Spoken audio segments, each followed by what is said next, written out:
आज हम जो चाहो वो पाओ मानव जीवन में कैसे संभव है उस बारे में जानेंगे। मानव ने सृष्टि रचयिता को स्वयं मानव होने के आधार पर सृष्टि रचयिता को भी एक मानव का रूप अपने मन के इच्छा के अनुसार बनाया और उसको अपनी इच्छा के अनुसार अलग अलग समाज के समूह ने उसको नाम दिया, उसका नामकरण करा। कुछ के विचार था कि सृष्टि रचयिता एक प्रकाश एक बिंदु के माध्यम से हुआ है।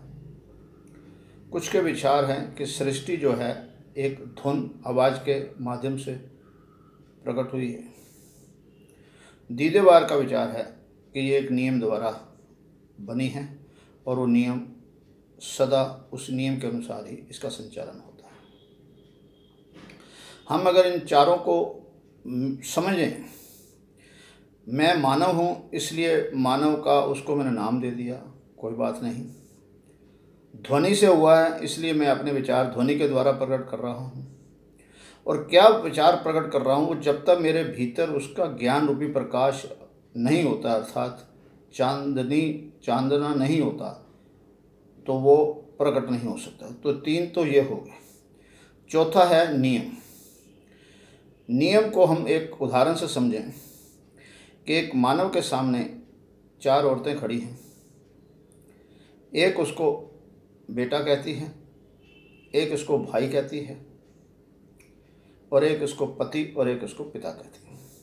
अर्थात सभी औरतों ने अपने अपने अनुसार उस व्यक्ति विशेष जो एक ही है उसके साथ अपना संपर्क और संबंध कैसा है वैसा निभाया। और यही मानव का अधिकार है कि वो सृष्टि के साथ अपना भावना रूपी संबंध कैसे निभाता है। अगर वो माँ रूपी बनकर उसे बेटा मानती है तो उसे बेटे के अधिकार, उसे माता का अधिकार मिलेगा बेटे के द्वारा। और जो उसे भाई मानती है, बहन के रूप में हम सृष्टि के रचयिता को माने, तो हमें जो बहन से वापसी मिलती है, बहन के संबंध के हिसाब से जो प्यार मिलता है और बहन के प्रति जो हमारी लायबिलिटी है वो हमें निभानी होती है। और जो उसको पति मानती है तो उसको पत्नी के रूप में जितने अधिकार हैं उसे प्राप्त होते हैं। और जो उसे पिता मानती है वो अपना संबंध, अपनी भावना वैसे प्रकट करती है तो उसे पिता वाला रूप, उससे वो अधिकार प्राप्त होता है। तो हमने सर्वप्रथम अपने भीतर ये विचार लाकर उसका संकल्प करना है कि हमने सृष्टि के साथ कौन सा नियम, कौन सा संबंध करना है। मैंने अगर माँ का संबंध घड़ा और विचार माँ का है और संबंध मैंने बेटी वाला रखा है तो मेरे को वो रिटर्न वो नहीं मिलेगी, क्योंकि मेरा भावनात्मक रूप, विचार और मेरा कर्म में फ़र्क आ गया है। यही कारण है कि हमें सृष्टि से जो कुछ प्राप्त होता है वो स्वीकार होने के स्थान पर हमें शिकायत होती है। और जब दूसरे को अधिक मिल जाता है उससे ईर्ष्या और द्वेष होती है।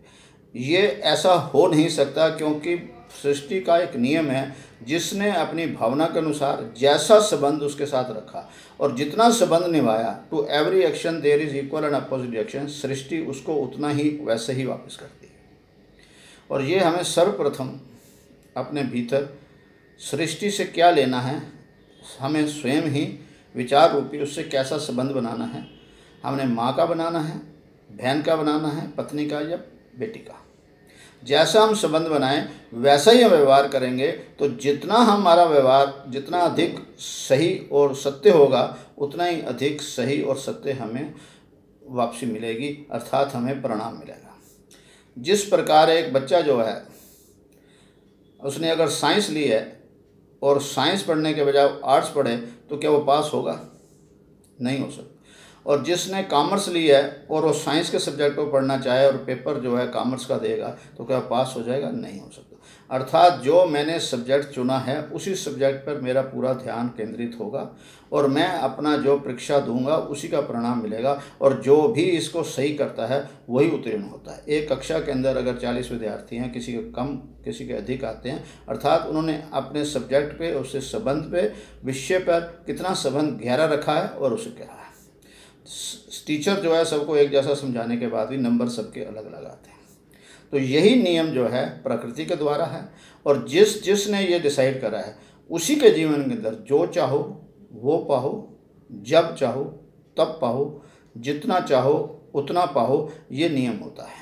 दीदेवार का स्वयं का अनुभव है कि जब जब उसने अपने भीतर एक दृढ़ संकल्प करके वैसा ही रिलेशन प्रकृति के साथ रखा है, तो उसने जितना हमने कार्य करा है उतना ही रिजल्ट आया। इसलिए स्वीकार भाव बन जाता है, और स्वीकार भाव बनते ही एक सहजता होती है, और सहजता ही जो है हमें सरलता की ओर ले जाती है। मगर सबसे पहले सर्वप्रथम हमें हर तरह के कार्य करने से पहले सजगता की आवश्यकता है।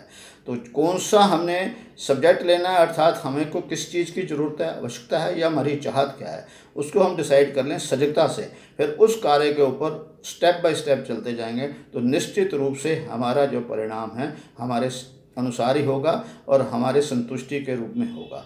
और अगर हमें नहीं मिला हमारे अनुसार तो हमें इसे मान लेना चाहिए कि हमारे परीक्षा में कहीं कमी रह गई है और उस क्वेश्चन जो है सही हमने उसका उत्तर नहीं दिया। सो सृष्टि का एक नियम है कि जो जैसा उसके साथ रिलेशन रखेगा वैसा ही प्राप्त होगा, और मानव समाज में भी ऐसा ही रिलेशन है। जैसा आप किसी से जितना संबंध रखते हैं वैसे ही उस संबंध को वापसी में मिलता है, और जो इस संबंध को समझेगा और अपने जीवन में पाएगा वही जो चाहो वो पाओ, जब चाहो तब पाओ, जितना चाहो उतना पाओ के नियम के अनुसार अपने जीवन को आनंद आनंद